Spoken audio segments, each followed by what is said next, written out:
By the time the email landed in my inbox, my coffee had already gone cold. I was staring at the dashboard I'd built for the Orion project, my project, watching the numbers update in real time.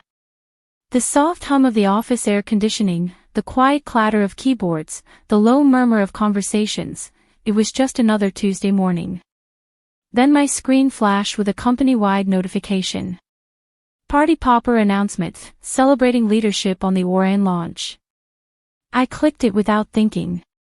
The email opened, framed in the familiar white and blue template of internal memos. My eyes skimmed the first lines, then snapped back and slowed down. We're thrilled to recognize Daniel Kerr for his outstanding leadership, strategic vision, and execution on the Orion client transformation. Daniel's innovative framework and tireless work have set a new standard for our consulting practice. Daniel. My boss. I felt something in my chest shift, like a chair scraping the floor of an empty room. I scrolled down, searching for my name. Maybe there was a paragraph about the team. Maybe I was overthinking it. There it was, near the bottom.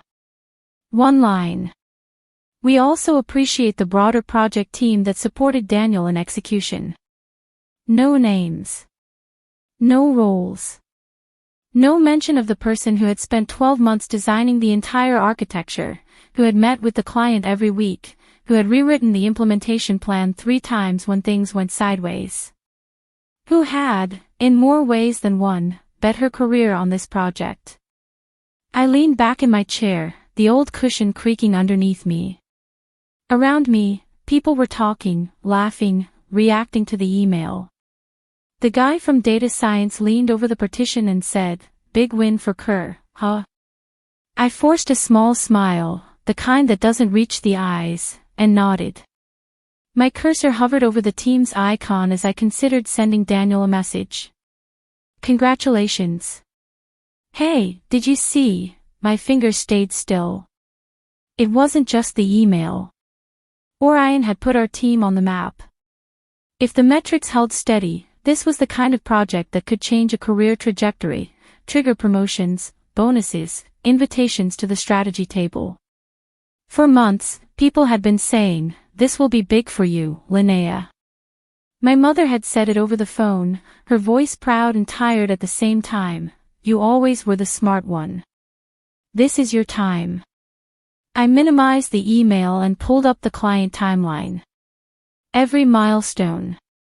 Every decision. Every pivot that had kept the relationship alive when it easily could have died. I could see my fingerprints on every phase.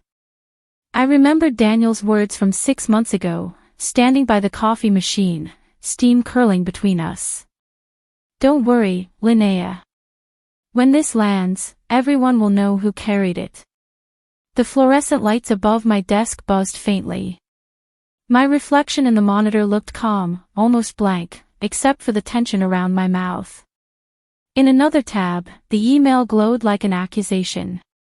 I took a slow breath, the way my therapist had taught me, 4 counts in, hold, 4 counts out.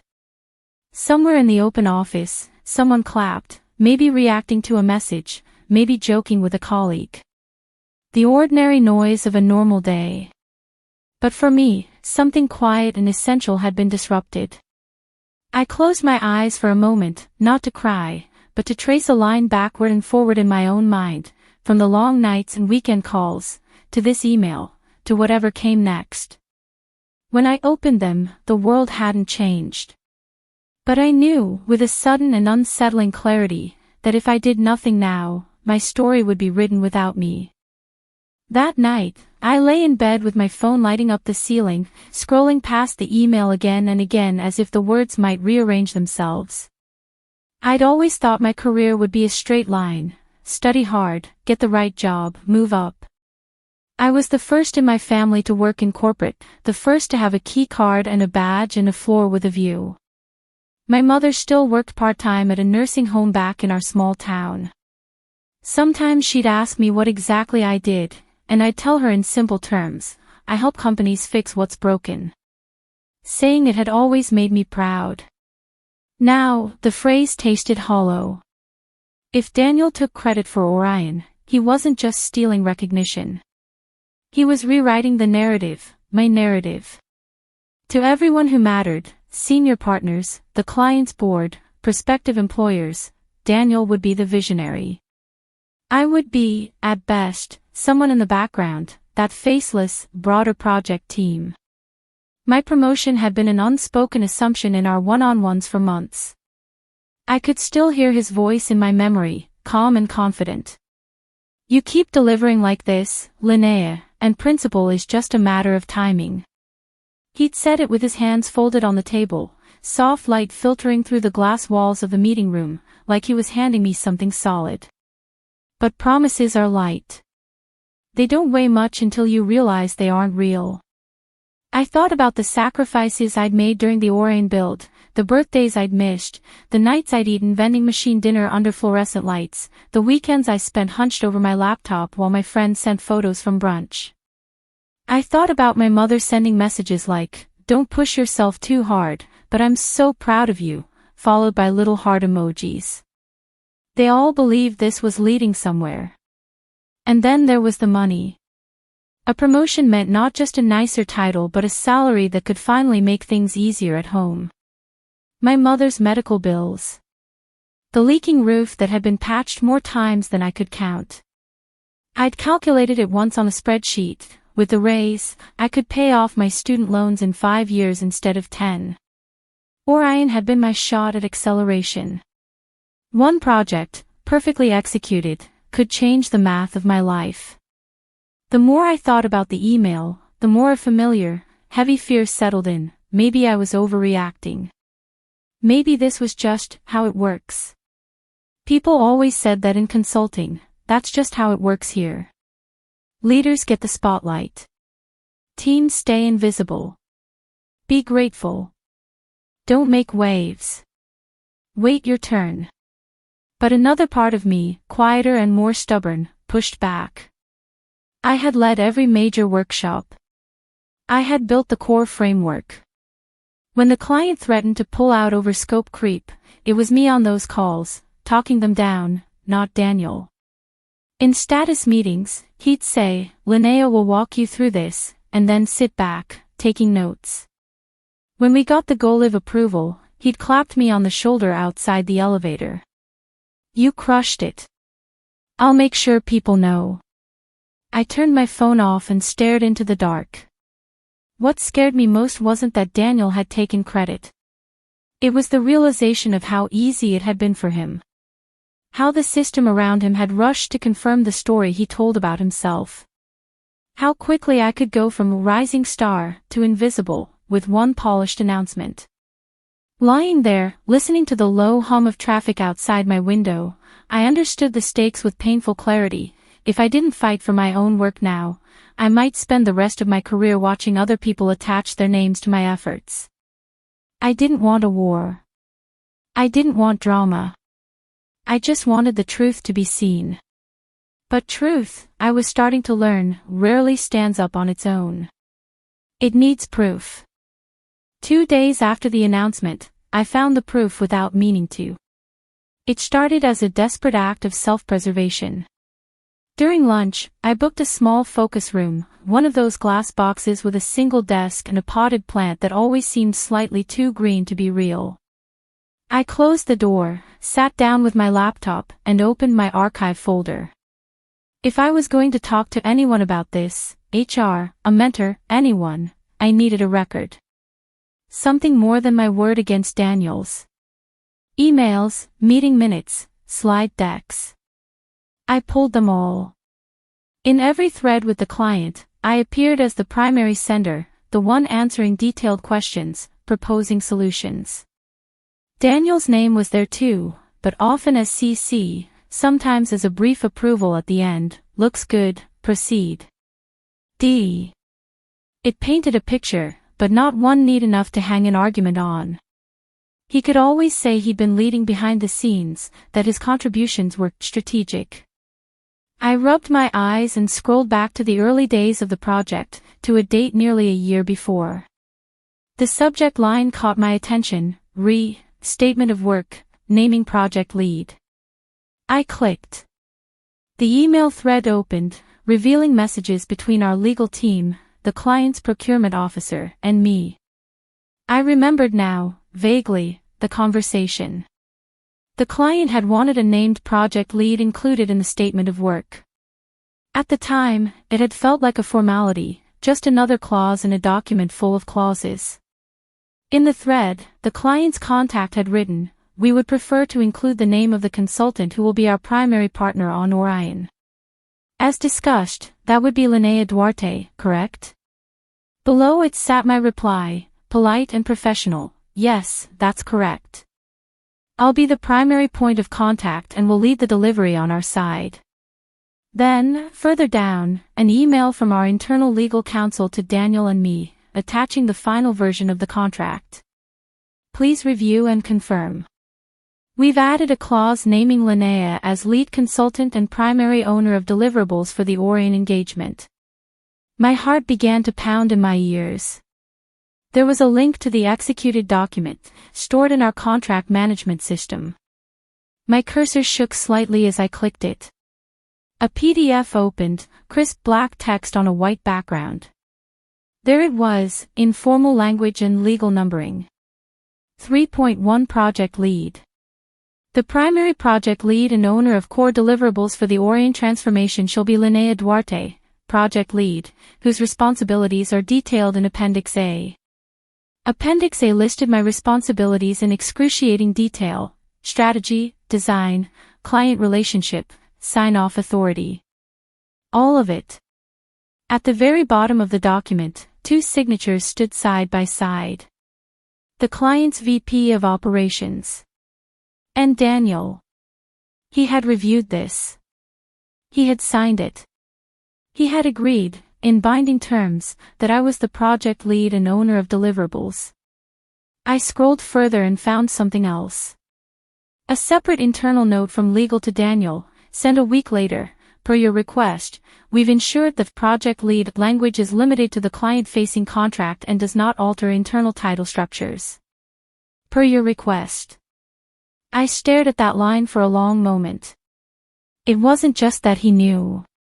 He had actively shaped the language, making sure it stayed external, contained, something that mattered for the client but not necessarily for our internal recognition and promotion systems. The pattern sharpened. He had been building a neat little story. Externally, I was the face to reassure the client, to carry the work. Internally, he positioned himself as the visionary and owner, keeping his hands clean and visible while I did the quiet heavy lifting. I downloaded the contract and saved it to a private folder. Then I printed a copy on the office printer, listening to the machine whir and click, spitting out the pages. The paper felt heavier than it should have when I picked it up, thick, cool, slightly textured against my fingertips. A signed contract. His signature, above his typed name. The client's trust, tied to mine. I slipped the pages into a plain black folder. The room felt suddenly smaller, the air denser. My reflection in the glass wall looked different now, not invisible, not yet victorious, but anchored. This was not just hurt feelings. This was not a misunderstanding. This was evidence. When I left the focus room, I didn't go back to my desk. Instead, I walked down the hall to the office of the only person I trusted in senior leadership, Maya, a partner in another practice who'd once told me, "If anyone ever tries to step on your work, let me know. We protect our own here, when we can." I knocked lightly, the folder pressed to my side like a shield. She looked up from her screen, saw my face, and her expression softened. "Hey, Linnea. You okay?" I took a breath. "I think," I said quietly, closing the door behind me, "I need help making sure my work stays mine." Maya didn't say much that first meeting. She listened. I laid everything out on her small round table, the email announcement, the timeline, the contract. Outside her glass walls, the office moved in its usual rhythm, people passing by with coffee cups, someone laughing too loudly near the elevators. In here, it was still. She picked up the contract and read in silence, eyes narrowing slightly as she reached the clause with my name. When she saw the signatures at the bottom, she tapped the page lightly. "This is clear," she said at last. "Very clear." My pulse slowed a fraction. "So it's not just in my head." "No," she said. "It's not. And this is not a small deal." Over the next week, things moved in quiet, deliberate steps. Maya asked permission to speak to HR and legal on my behalf. I agreed, on one condition: I didn't want a public explosion. No shouting matches in hallways, no dramatic confrontations. I wanted something Daniel valued more than drama. I wanted his story. HR scheduled a project debrief with Daniel, me, Maya, and one of the HR business partners. On the calendar, it looked harmless, like any other meeting. Orion learnings and career planning. Neutral words. The day of the meeting, the sky outside was a flat gray. The conference room smelled faintly of coffee and whiteboard marker. Daniel arrived 5 minutes late, as usual, with his blazer slung over his chair and his phone in his hand. "Sorry, back to back," he said, dropping into his seat. He glanced at me briefly, then smiled at Maya. "Appreciate you taking the time." Orion was a big win. Maya folded her hands. "It was. That's why we're here. We want to understand the leadership and contributions, especially with promotions coming up." Daniel's face lit up a little. "Of course." HR started with soft questions. "Tell us about the project. What do you feel were the key decisions that led to success?" Daniel spoke in polished phrases, the way he always did, words like strategic alignment, stakeholder management, my framework. Every time he said it slid over me like sandpaper. When they turned to me, I kept my voice measured. I talked about specific workshops, client escalations, nights rebuilding deployment plans. "And how were responsibilities divided between you and Daniel?" Maya asked. I looked at her, then at him. His expression was open, confident, like someone watching a conversation he believed he controlled. "Well," I said slowly. "We actually had those responsibilities written down."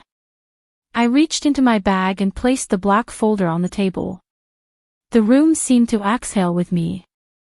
I opened it carefully and slid the signed contract into the center, turning it so it faced HR. "This is the executed statement of work with the client," I said. Clause 3.1 names me as the project lead and owner of core deliverables. Daniel's eyes dropped to the page. For the first time, something in his posture changed. HR leaned forward. Maya stayed still, watching. I continued, my tone steady. "The client requested that I be named, since I was their primary partner. Daniel and I both reviewed and approved it. Legal confirmed the language. The client has been speaking to me as their project lead for the past year." Silence spread out like water across the table. The HR partner read the clause, lips moving slightly on my name. "And this was, when?" "Executed 11 months ago," Maya said quietly. "And it appears to have been known to leadership." I slid a printed copy of the announcement email beside the contract. The contrast between them, the clean, precise language of the contract and the vague line about broader project team, looked almost obscene. "I don't want to minimize anyone's contributions," I said. "But when we talk about leadership and ownership, I want the record to match reality. For the client. And for my career." Daniel cleared his throat. "This is being taken out of context. Titles don't always align with internal responsibilities. I was working at the strategic level." "Then that should be reflected transparently," Maya interrupted, her voice still calm. "Right now, the external legal record says one thing, the internal narrative another. That's not just perception. That's a governance issue." He opened his mouth, then closed it again. HR asked a few more questions, this time more pointed. Who had built the core framework? Who had handled client escalations? Who had sign-off authority on deliverables? Each answer tightened the thread between the words on the contract and the lived reality of the project. By the end of the hour, the room felt heavier. HR collected the documents gently, like handling something breakable. We'll review this with the promotions committee and leadership, they said. And we'll speak with the client to validate perceptions of leadership. Please do, Maya replied. As we left the room, Daniel caught up to me in the hallway, his voice low. You didn't have to go to HR, he said. There was no anger in his tone, just disbelief. You could have come to me. I met his eyes. The overhead lights reflected in them, making them look almost glassy. I did come to you, I said softly. Every time I trusted your promises. This was the only language you couldn't spin. I walked away before he could answer. 2 weeks later, the firm hosted a quarterly town hall with the Orion client joining remotely to speak about the partnership's impact. I sat in the second row, palms resting on my knees. The main screen showed the client's VP, smiling in his office. We've had an incredible year with your firm, he said. And I want to especially thank the person who's been leading us through this transformation, Linnea. You've been our anchor. You've lived this with us. Around me, heads turned. On the side screen, my picture appeared next to the words, Orion Project Lead, Linnea Duarte. I didn't look at Daniel. I didn't need to. The story had shifted, quietly, firmly, back toward the truth. The official decisions came in an email that, for once, actually had my name in the subject line. Promotion confirmation, L. Duarte. I was at my desk when it arrived, late afternoon lights slanting through the windows and pooling on the carpet. The office smelled faintly of someone's reheated lunch. I opened the message with a strange, detached calm. The words were formal, but I traced them slowly, savoring each line. We are pleased to inform you that, following review by the Promotions Committee and in recognition of your leadership on the Orion engagement, you are being promoted to principal, effective next quarter. There was more, congratulations, next steps, a note about updated compensation. But what caught my eye was the last paragraph. We also acknowledge that internal communications did not accurately reflect your leadership role relative to external contractual commitments and client perception. We are taking steps to ensure better alignment going forward. It wasn't an apology, not exactly. Corporations rarely apologize. But it was an admission. In writing. I printed the email and added it to the contract in the black folder. The two documents belonged together, bookends to a story that could have gone very differently.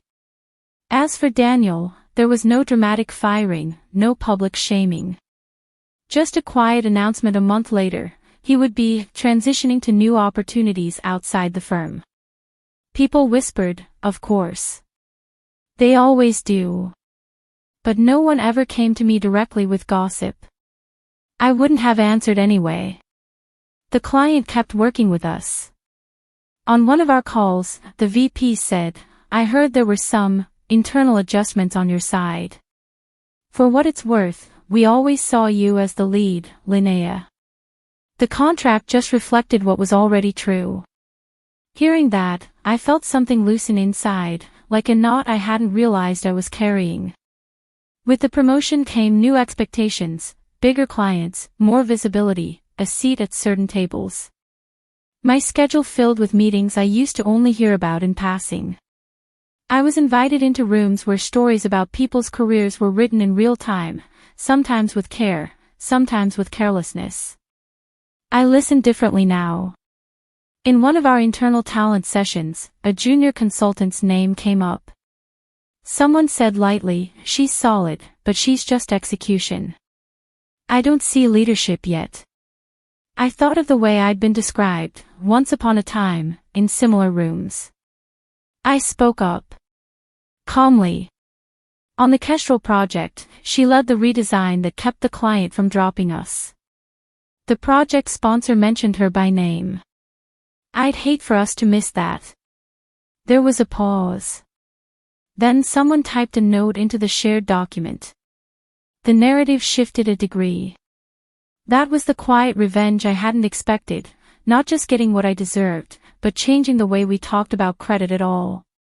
It wouldn't fix everything. Systems are stubborn. But each time I anchored a story to the truth, I felt like I was honoring the version of myself who had once sat alone in a dark bedroom, doubting her own worth.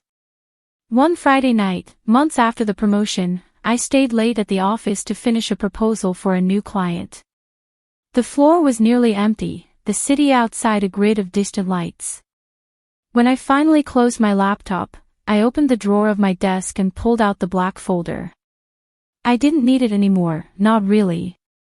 The contract inside had done its work. The ink was the same, the signatures unchanged, but its weight in my hands felt different now, less like armor, more like a reminder. A reminder that my work had always been real. That I had the right to protect it. That documents, like stories, can either erase you or anchor you. I took out the last page and looked at Daniel's signature one more time. Then I set it aside and opened another folder from my bag, a fresh contract for a small pro bono project I'd agreed to lead on weekends, helping a nonprofit modernize their systems. On the last page, my name appeared as engagement lead. Below it, a blank line waited. I picked up my pen and signed slowly, feeling the familiar glide of ink on paper. The same motion as before, but this time I wasn't signing under someone else's shadow. I slipped both contracts back into my bag, the old one as a closed chapter, the new one as a beginning. On my way out, I paused by the office windows. The reflection looking back at me was still mine, same tired eyes, same faint smile. But there was something steadier in the way I held myself, a quiet understanding that no one would ever again get to define my story without my consent. Not because I trusted them to do the right thing, but because I had learned how to hold the proof in my own hands. Outside, the city breathed in cool air and neon. I stepped into it, feeling the weight of my bag against my shoulder and the lightness of something else inside me, something like peace, or maybe just clarity. Whichever it was mine. And this time, that was written down in ink.